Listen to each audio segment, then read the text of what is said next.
Welcome to another edition of Green is Good. This is the ISRI edition of Green is Good, and we're in beautiful downtown Vancouver, British Columbia, at the Vancouver Convention Center. And we are honored to have with us today Rick Doyle. Rick, you are the CEO of the Synthetic Turf Council? That's correct. And it's honored to have you on today. For our listeners and our viewers out there that have never heard you before or seen you before, share first, before we get talking about the Synthetic Turf Council, share the Rick Doyle journey leading up to becoming the CEO of the Synthetic Turf Council. Happy to do it. I and my wife moved to Atlanta in 2006. Okay. And I had run a large industry trade association prior to that from our home in Philadelphia.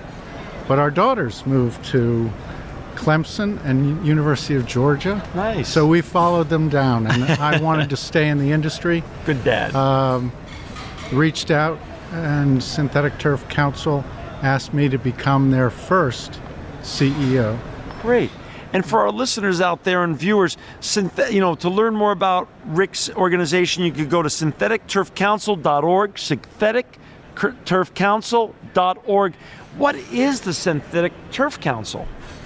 We were founded at the end of 2003 to be the voice of the industry and to advocate, to market, and to educate our members in North America. Since then, we've grown to become an international organization. We still represent just the North American market, but we have members from Europe, from Mexico, and from Canada. You know, Rick, when we were growing up, it became a big deal when football stadiums, baseball stadiums got what was then called, artificial turf. Is synthetic turf and artificial turf the same thing, or am I mixing and matching words the wrong way? It's evolved significantly over the years. Okay. From what you're talking about. Right. Today, there is an infilled iteration of synthetic turf. So between the grass blades, yes, there is an infill. Typically, it's crumb rubber, recycled tires, car and truck tires. Right. And it provides resilience, durability, and it helps protect the grass blades. Gotcha. So it's evolved tremendously, and that's why it's now the term of art is synthetic turf. No longer is the old terms used anymore. Well, I mean, some of the terms are still brands that are being sold today. I gotcha. How large is this industry? We estimate it's about $1 billion industry here in North America. $1 billion a year? $1 billion a year, yes. Gotcha. And what is the fastest growing segment of the Synthetic Turf Council industry? There are many applications, but the fastest growing, I believe, is still the landscape and recreation market. Oh. The reason is because it saves water, eliminates the use of pesticides, fertilizers, and requires very little maintenance. So, as the water drought continues in California and many other parts, it's really a great driver of your industry, because more people should just take out their lawns, get rid of all this, wasteful watering really, and put in synthetic turf, which is still very aesthetically pretty, but takes a lot less effort. Well, it's one of the hardscapes, and I'm using a term, that California wants its residents to replace grass with. And there are a number of water districts or counties that are providing financial incentives to residents to do just that. You're speaking tomorrow here at the ISRI annual convention. What are you speaking about tomorrow specifically here? I'm speaking about synthetic turf and the use of recycled materials in the industry. So the direct relationship between synthetic turf and the recycling industry is a very close nexus. Our industry uses 30 million recycled tires, auto and truck tires. I'll start again. Right. Our industry uses 30 million recycled auto and truck tires every year Wow. out of the 300 million tires that are retired every year. So 10% Right. is being recycled through your industry. Correct.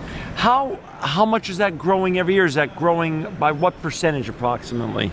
10 to 15% conservatively. Wow. So that's a great reuse of the rubber. Instead of throwing that into landfills or burning it or ending up in oceans or rivers, the fact that it's going back into your products is great for the environment, great for the world at large. Well, eventually something has to be done with the crumb rubber and the synthetic turf when it reaches the end of its useful life.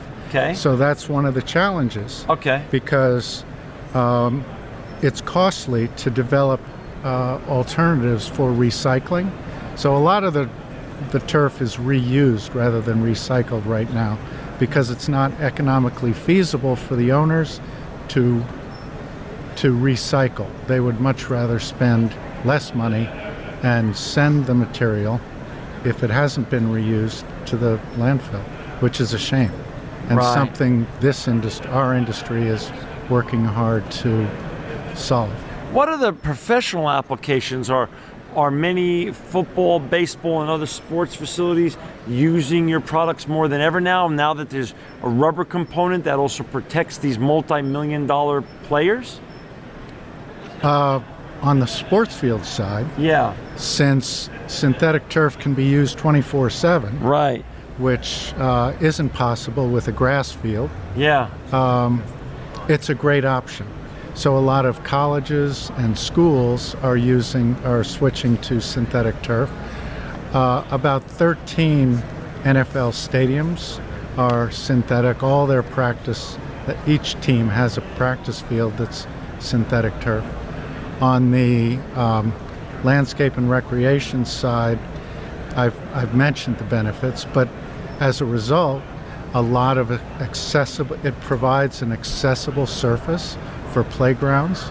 So kids who've never been able to navigate a grass playground or some other kind of playground have this opportunity because of synthetic turf.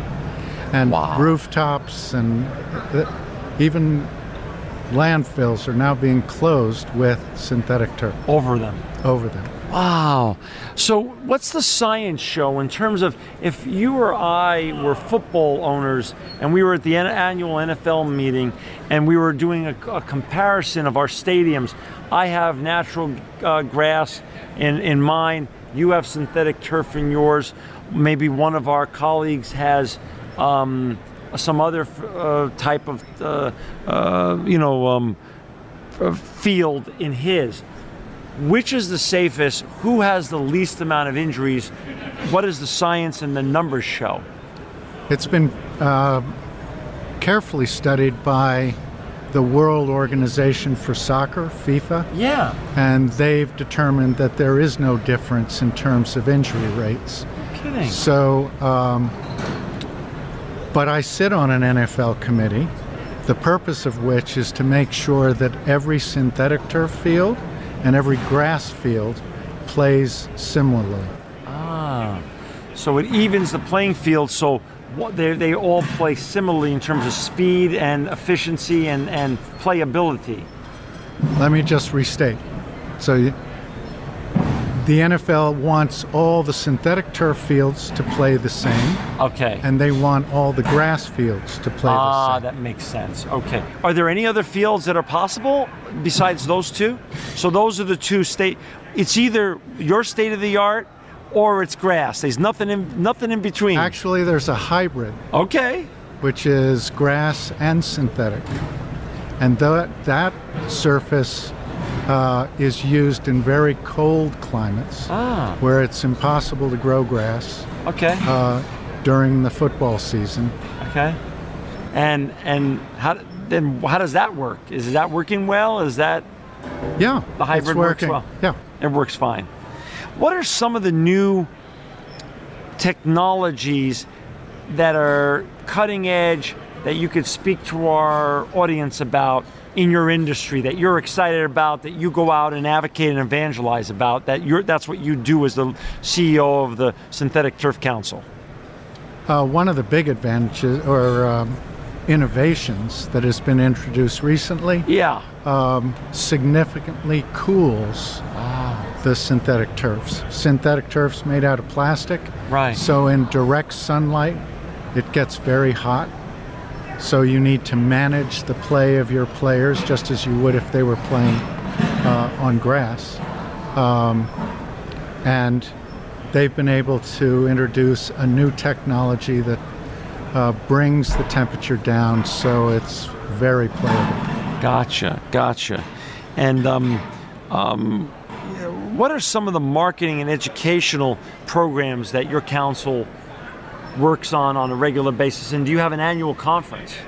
We have 2 conferences a year. We don't, they're basically educational conferences. We host webinars that educate buyers and end users on quality and performance and maintenance of their synthetic turf sports fields. We have on-site educational sessions for buyers and end users. And our website's full of technical guidance that is all free to those who come to our website. Gotcha. And speaking of website, Rick Doyle's website as the CEO of the Synthetic Turf Council is www.syntheticturfcouncil.org. I'm John Shigerian, and I've got Rick Doyle with me. He's the CEO, I said, of the Synthetic Turf Council, and we're here at the ISRI edition of Green is Good in beautiful downtown Vancouver, British Columbia. What is, in terms of the council, how many member companies do you have? We're in our 12th year. We currently have about 220 members. And what are the benefits of being a member? Well, let me just explain first. Our members come from all segments of the industry. Okay. So not just installers, not just manufacturers, but also architects and engineers, testing labs, maintenance companies. Everybody in the value stream. Everyone. Yes. Gotcha. Yes. And the benefits are, what most people join an organization for is the networking, the opportunity to meet the leaders in the industry, and to share in some education that they would get nowhere else. Gotcha. And do you see that, is that a growing industry in terms of your memberships growing every year and more companies are cropping up every year to produce these products? There is a certain amount of consolidation in any industry. Yep. And our industry is the same. But yes, our industry, our council is a reflection of the industry. And so as the industry grows, so does the council. Talk a little bit about ROI. If I was looking to either put this in my backyard, synthetic turf, to save water in my house in California, or if I was the owner of a sports team, is there a good ROI for putting this in and saving the water and maintenance costs, or is it the same as regular grass? Well, no, it's it depends on what application. Well, it depends on. There are many different qualities of synthetic turf. I got you. So depending on which you choose, depending on what sort of base work needs to be done, gotcha.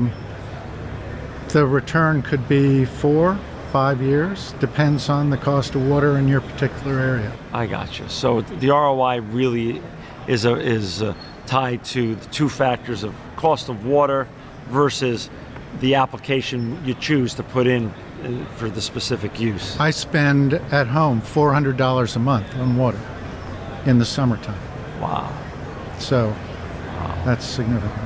So if I put one in my backyard and I just pick a medium grade, how long can I expect it to last? What's the durability like?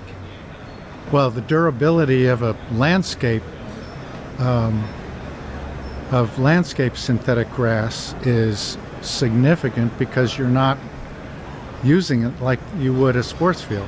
So it could last, sports fields are warranted for 8 to 10 years. Wow. So, and they get a lot of wear and tear. Landscape grass could last 20 or more years.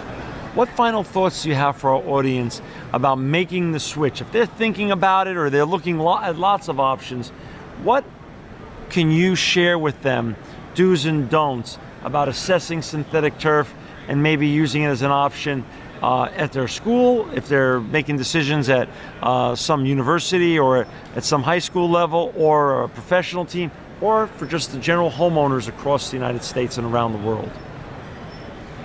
I would first come to our website. Okay. Because it's full of information, including guidance on how to select, buy, and maintain synthetic turf in all its many applications. Okay. But perhaps the most important thing is to consult references, to talk to those people who have synthetic turf on their field or in their at their home. Go look at it. Go make sure that what you're buying is from a quality company, perhaps a company that is Synthetic Turf Council certified, and those are identified on our website. But as in every industry, there are many different types, many different qualities, and you want to make sure that what you're expecting meets your expectations. So you got to do your homework first. Do your homework. But a great place to do the homework is at www.syntheticturfcouncil.org. Rick Doyle, it's been an honor having you on today. You know, I really appreciate you taking the time. I know you're very busy here at the ISRI convention, and you're going to be speaking tomorrow, obviously. Your industry is so tied. You've educated us and you've inspired us that you're so tied to the recycling industry, especially with keeping the tires out of the landfills, 30 million plus tires, that it's such a great thing to have you here, because you're making the world a better place. And that's why we do this show. Thank you for your time today. Thank you for your time today for watching Rick Doyle and myself here on Green is Good. We are looking forward to having you back for our next episode. Thanks again and have a great day.